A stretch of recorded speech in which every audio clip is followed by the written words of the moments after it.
தூத்துக்குடி மாவட்டம் கோவில்பட்டி சட்டமன்றத்தில் திமுக சார்பில் போட்டியிடும் கருணாநிதி கொட்டும் மழையையும் பொருட்படுத்தாமல் தீவிர வாக்கு சேகரிப்பில் ஈடுபட்டார்.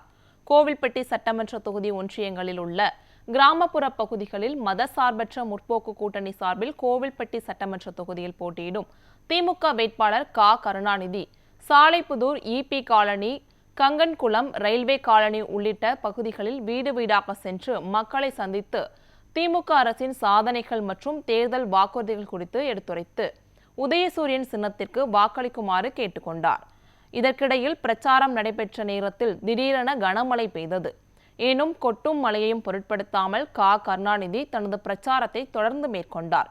பிரச்சாரத்தில் திமுக ஒன்றிய செயலாளர்கள் முருகேசன், ராதாகிருஷ்ணன், ஜெயக்கண்ணன், தூத்துக்குடி வடக்கு மாவட்ட திமுக மாணவரணி துணை அமைப்பாளர் VP ஆகாஷ் பாண்டியன் மற்றும் மதசார்பற்ற முற்போக்கு கூட்டணியின் கட்சி நிர்வாகிகள் உள்ளிட்டோர் கலந்து கொண்டனர்.